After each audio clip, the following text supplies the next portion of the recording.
Ayushi Gupta, bulletin की शुरुआत करेंगे इस वक्त की बड़ी खबर के साथ। लोकसभा चुनाव से जुड़ी हुई बड़ी खबर। आज चूरू आएंगे प्रधानमंत्री नरेंद्र मोदी। राजस्थान के रण में फिर से हुंकार पीएम मोदी भरेंगे।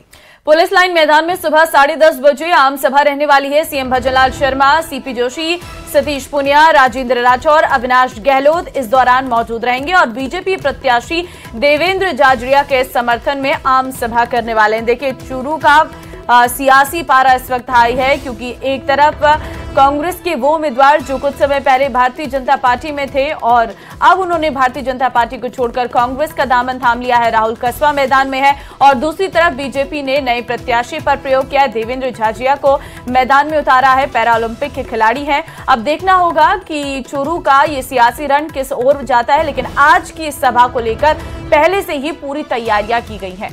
तो आज चूरू प्रधानमंत्री नरेंद्र मोदी आएंगे, ये बड़ी जानकारी आपको दे रहे हैं। आपको बता दें कि आज का दिन काफी खास रहने वाला है। राजस्थान के रण में फिर से पीएम मोदी हुंकार भरेंगे। स्वागत है। लोकसभा का रण तैयार। जाटलैंड में पीएम की हुंकार। जाटलैंड सधेगा, कमल खिलेगा।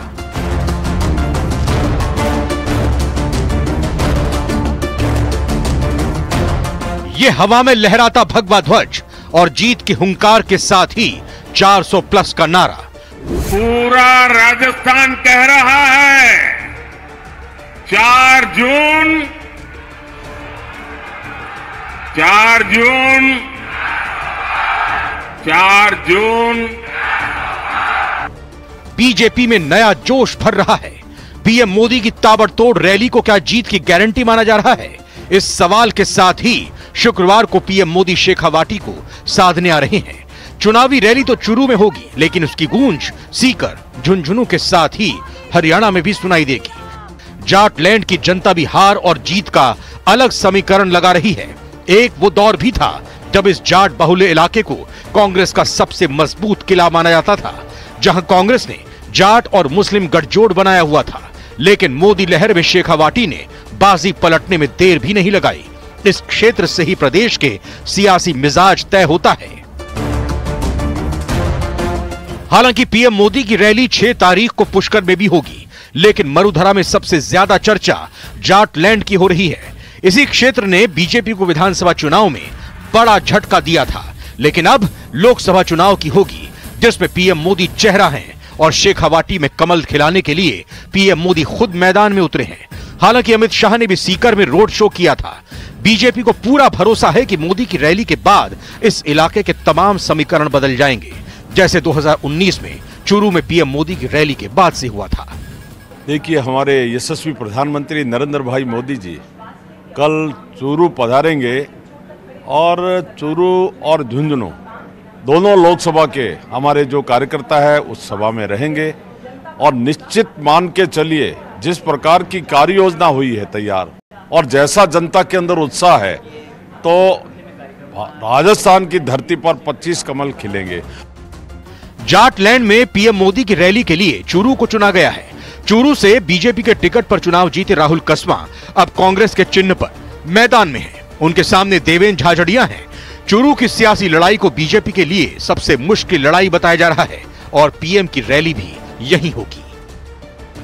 जाटलैंड की 3 लोकसभा सीट चूरू, सीकर और झुंझुनू में विधानसभा की 24 सीटें आती हैं। इनमें बीजेपी के पास सिर्फ 7 सीटें हैं, जबकि कांग्रेस के पास 16 विधानसभा की सीटें हैं।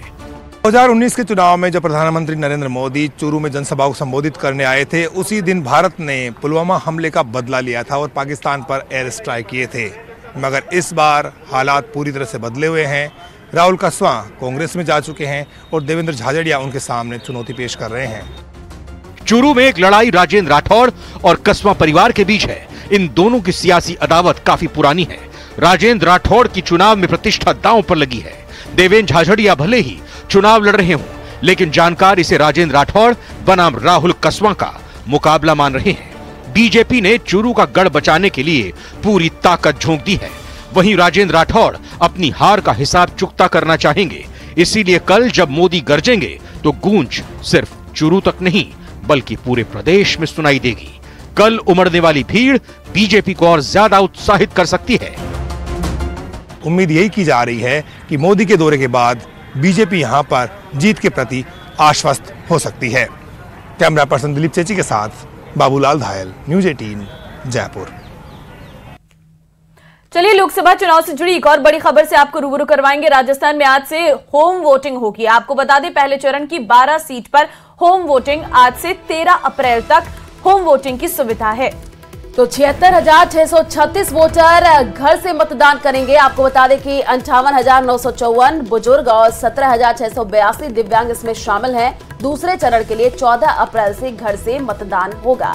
तो ये बड़ी जानकारी आपको दे रहे हैं। लोकसभा चुनाव से जुड़ी हुई आज से 13 अप्रैल तक होम वोटिंग की सुविधा होगी। इसमें आपको नजर आएंगे कि जो चुनाव आयोग के जो अधिकारी हैं वो पहुंचेंगे घर पर और वहां पर ही होम वोटिंग की प्रक्रिया देखने को मिलेगी। विधानसभा चुनाव में भी ये देखने को मिला था। अब देखिए लोकसभा का चुनाव और उससे पहले होम वोटिंग की प्रक्रिया आज से शुरू हो रही है। वो लोग जो मतदान केंद्र तक नहीं पहुंच पाते हैं और देश के नागरिक हैं, घर पर बैठकर वोट कर सकते हैं, जिसमें बुजुर्ग भी शामिल होते हैं, दिव्यांग भी शामिल होते हैं। जो घर से बूथ तक नहीं पहुंच सकते अपना मतदान करने के लिए, वो सभी लोग जो हैं घर पर बैठकर अपना वोट डाल सकते हैं। अरबाज अहमद इस वक्त संवाददाता फोन लाइन पे हमारे साथ है अधिक जानकारी के लिए। अरबाज, देखिए आज से होम वोटिंग शुरू हो रही है। पहले चरण के लिए क्या तैयारियां की गई हैं? जी बिल्कुल, देखिए जो होम वोटिंग के लिए घर घर मतदान दल पहुंचेंगे। बाकायदा BLO की जो लीडरशिप में पूरी टीम पहुंचेगी। ये 85 वर्ष से ज्यादा बुजुर्ग हैं, 40% से ज्यादा दिव्यांग हैं। उन लोगों के जो वोट हैं घर जाकर के लिए जाएंगे बैलेट पत्र पर। और आज मतदान दल रवाना शुरू हो जाएंगे और 5 अप्रैल से लेकर के 13 अप्रैल तक बाकायदा जो पहला चरण होगा उसमें 12 सीटों के ऊपर 114 उम्मीदवारों के लिए ये होम वोटिंग करवाई जाएगी। और फिर इसके बाद में दूसरे चरण का जो काम है वो शुरू हो जाएगा। तो एक तरह से औपचारिक शुभारंभ हो जाएगा। आज जो वोट डालने का उद्घाटन हो जाएगा लोकसभा चुनाव साल 2024 के लिए। और जयपुर में जो बुजुर्ग हैं और जो दिव्यांग हैं उनको भी मौका मिल पाएगा कि लोकतंत्र के इस महापर्व में वो अपना योगदान दें और शामिल हो मतदान में। जी ठीक है अरबाज, और क्या संख्या है होम वोटर्स की? देखिए करीब 76,000 जो मतदाता हैं जो होम वोटिंग करेंगे वो इस पहले फेज में है। दूसरे फेज के लिए भी जारी करना बाकी है मतदाताओं की संख्या, क्योंकि उसमें अभी आवेदन का समय दिया हुआ है। ऐसे में 12 सीटों के ऊपर करीब 76,000 लोग जो है जिनमें ठीक है अरबाज, बहुत धन्यवाद आपका तमाम जानकारी देने के लिए।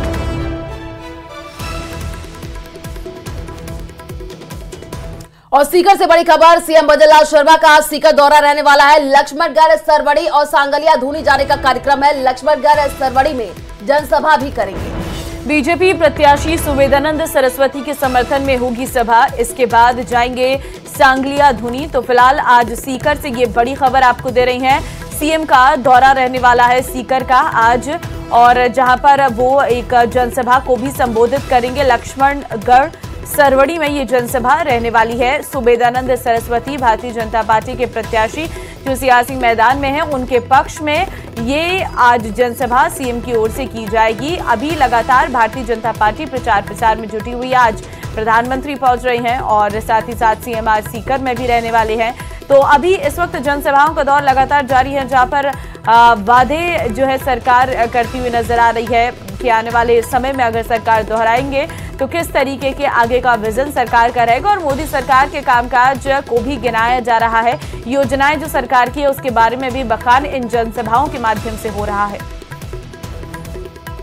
और ज्यादा जानकारी के लिए संवाददाता संदीप हमारे साथ जुड़ चुके हैं। संदीप, क्या कुछ तैयारियां देखने को मिल रही है? सीएम भजनलाल शर्मा पहुंचेंगे और सुवेदानंद सरस्वती के समर्थन में जनसभा भी होनी है।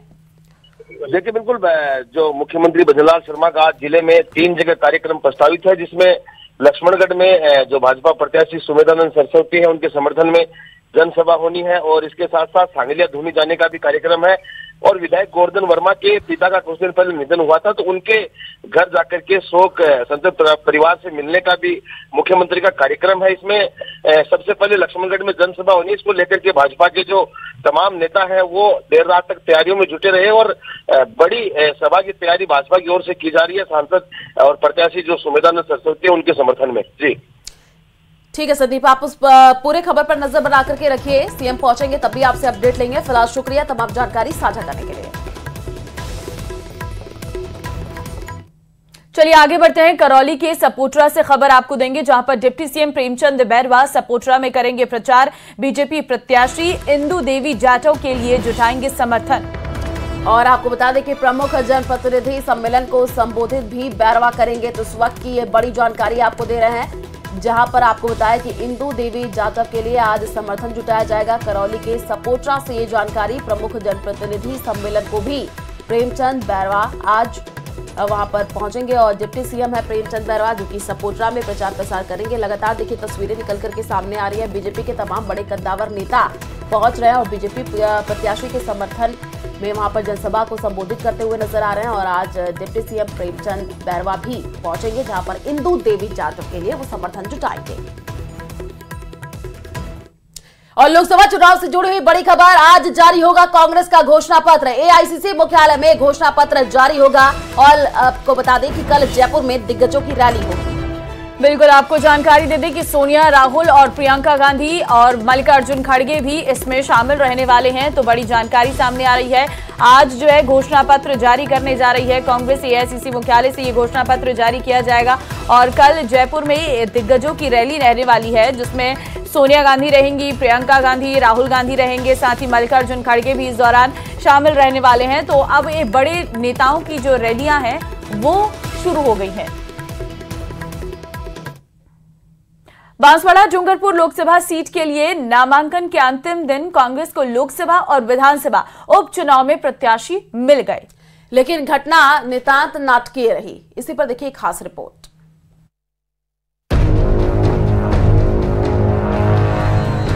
देरी क्यों हुई, कैसे क्या रहा था? देरी का कारण तो कहीं न कहीं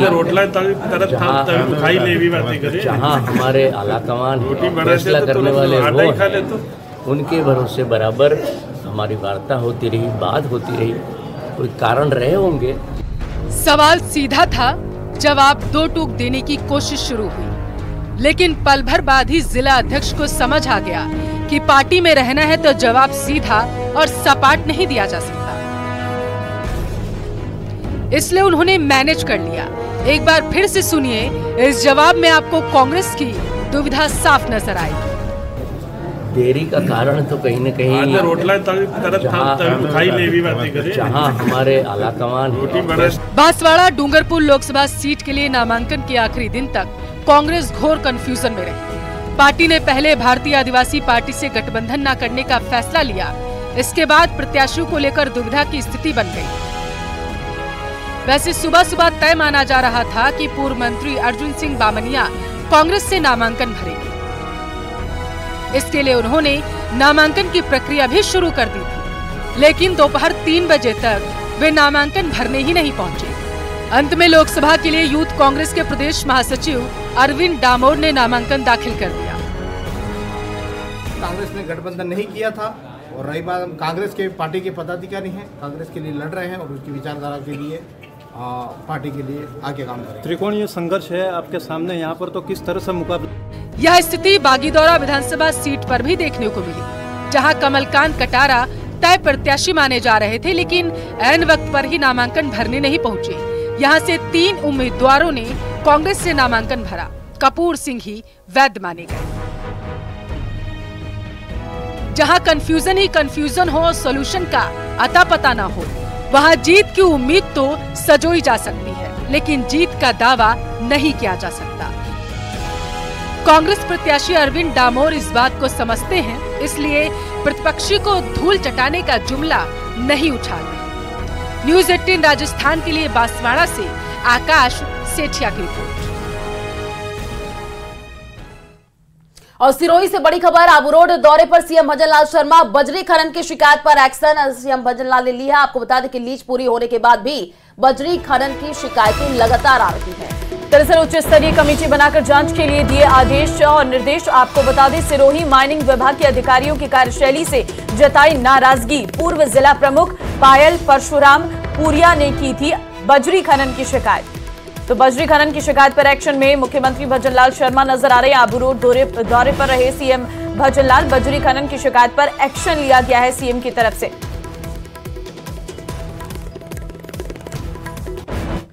चुनावी दौरों के बीच बीजेपी प्रदेश अध्यक्ष सीपी जोशी भीलवाड़ा पहुंचे। इस दौरान लोकसभा सीट से बीजेपी प्रत्याशी और कार्यकर्ताओं से मुलाकात की।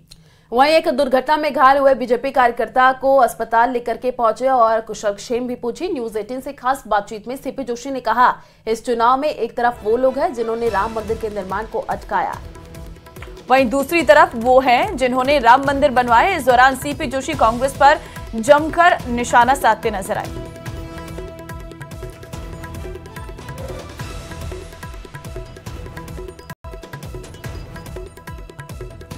तो बीजेपी प्रदेश अध्यक्ष सीपी जोशी का ये दौरा भीलवाड़ा का रहा, जहां पर वो अस्पताल में पहुंचे और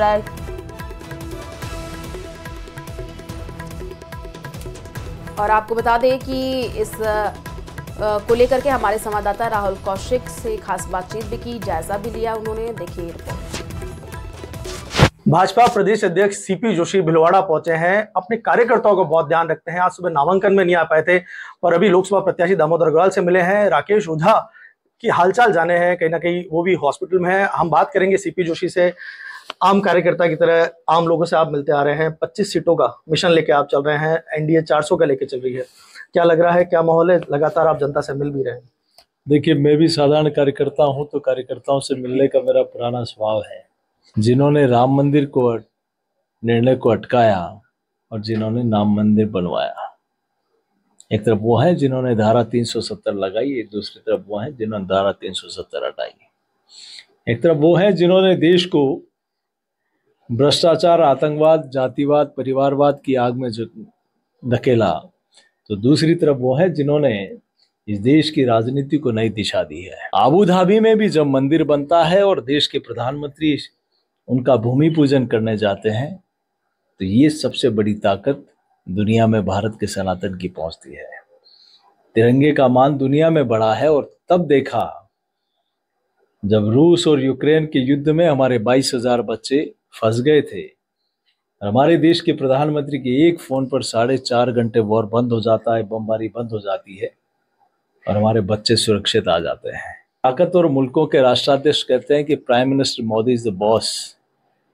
कोई कहता है मोदी हरमान है, कोई कहता है मोदी महान है, कोई पेड़ छूता है।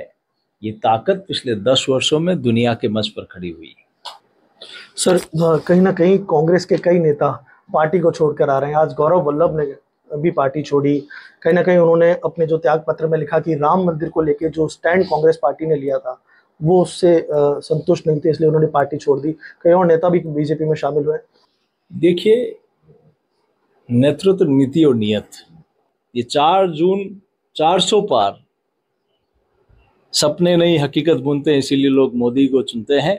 ये सिर्फ डायलॉग नहीं है, ये जनता का विश्वास है, जनता की अंतर्मन की आवाज है और ये एक दिन में खड़ा नहीं होता। हर कोई चाहता है कि हर चेहरे पर खुशहाली हो, हर कोई चाहता है कि देश समृद्धशाली हो, शक्तिशाली हो। तो वो कौन कर सकता है? ये अंतर जब कोई देश की जनता करती है तो साफ रूप से दिखता है नरेंद्र मोदी जी के अलावा कोई नहीं कर सकता। वीडियो जर्नलिस्ट अंकुर सनाटी के साथ राहुल कौशिक, न्यूज 18 भीलवाड़ा। और बीजेपी के नेता कांग्रेस के नेताओं पर हमलावर हैं। शिक्षा मंत्री मदन दिलावर के बाद दौसा में सैनिक कल्याण बोर्ड के अध्यक्ष और राज्य मंत्री प्रेम सिंह बाजौर ने सोनिया राहुल गांधी के जेल जाने की भविष्यवाणी कर दी।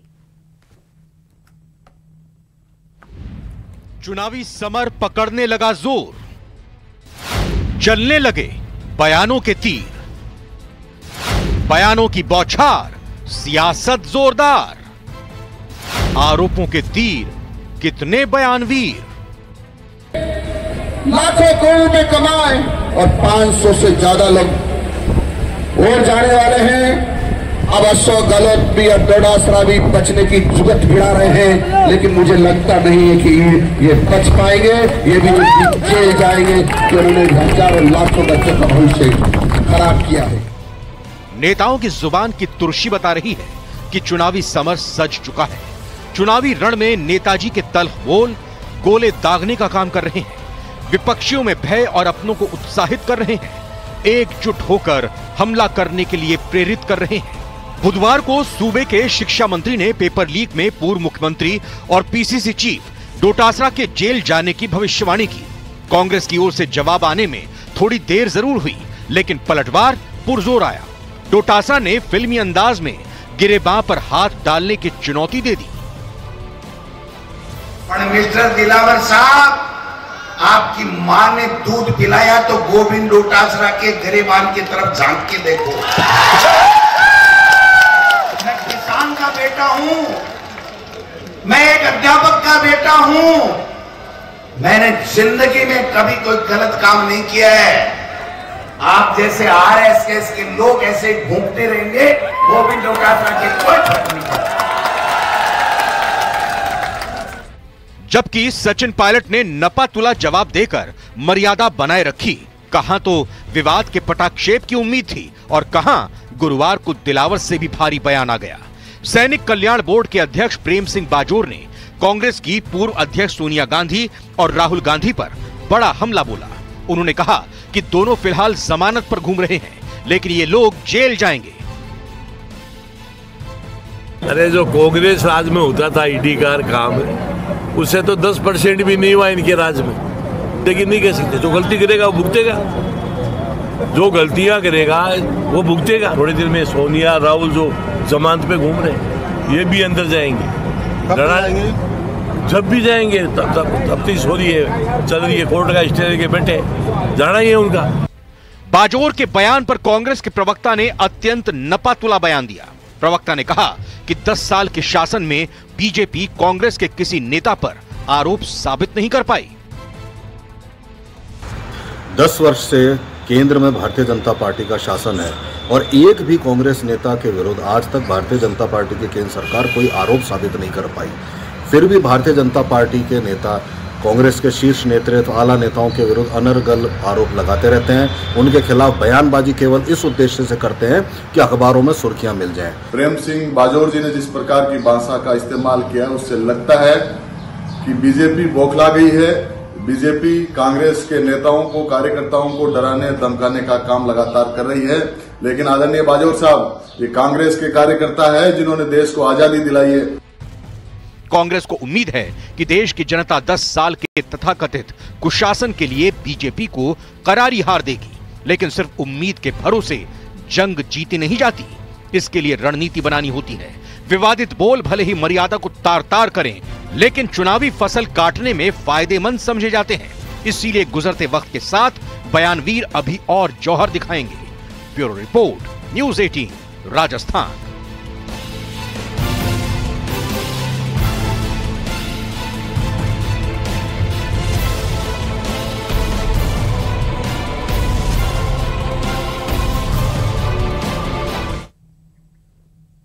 और चलिए अब